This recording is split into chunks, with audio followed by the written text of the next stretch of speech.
கூட்டணி அமைத்ததுல என்னுடைய பங்கு இல்லை அப்படின்னு தான் நான் சொல்லியிருப்பேன். சோ எங்களுடைய தரப்புல சம்பந்தப்பட்ட தலைவர்கள் பேசுவாங்க. என்னுடைய முடிவுல நான் உறுதியா தாங்க நான் இருக்கேன். நான் எப்பவுமே முடிவை மாற்றியது கிடையாது. 2021 அரசியல் நிலைப்பாடு எதற்காக பாரதிய ஜனதா கட்சி தொண்டராக இருக்கின்றனோ அந்த நிலைப்பாடு எந்த மாற்றம் இல்லை. அதே நேரத்தில் ஒரு விஷயத்தை நாம் புரிந்து கொள்ள வேண்டும். இன்னைக்கு தமிழகத்துல திராவிட முன்னேற்ற கழகத்தை நாம் பதவியிலிருந்து அகற்ற வேண்டும் என்கின்ற ஒற்றை நோக்கில் பயணித்துக் கொண்டிருக்கிறோம். தலைவர்களும் புரிந்து கொள்வார்கள். முதல்ல மாதிரி அரசியல் களம் இல்ல, கட்சிகளும் வலுவிழந்திருக்கிறார். ஒரு கட்சி தனிப்பட்ட முறையில அவங்க மெஜாரிட்டியோட ஆட்சி அமைக்க முடியுமா? எனக்கு தெரியுங்க, தெரியாது. திமுக தானாக தனியா ஆட்சி அமைப்பாங்களா? தெரியாது. இன்னைக்கு திமுக ஆட்சி அமைப்பது மாதிரி எனக்கு தெரியல.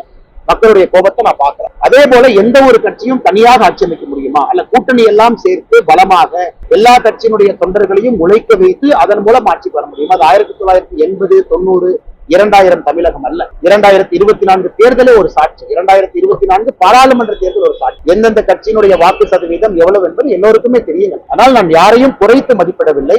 அதே நேரத்தில் மற்ற கட்சிகளும் இன்னொரு கட்சியை குறைத்து மதிப்பிட வேண்டாம் என்றுதான் சொல்லுகின்றேன். இது பரஸ்பரம். எல்லா கட்சியும் இன்னொரு கட்சியை சகோதரத்துவமாக பார்க்கும் பொழுது எல்லா கட்சிகளும் இன்னொரு கட்சிக்கு உதவி பண்ணுவாங்க. இதை பொறுத்த வரைக்கும் சகோதரத்துவமாக எல்லோரும் வளர வேண்டும், எல்லோரையும் வளர்த்து செல்ல வேண்டும் என்பதுதான் இதுல நோக்கம், இதுல எண்ணம். அதனால இதுல தேவையில்லாத விஷயங்களை நான் பேச வேண்டாம் என்று நினைக்கின்றேன். அது பேசினாலும் அது தவறு. காலம் இருக்கிறது, காத்திருங்கள்.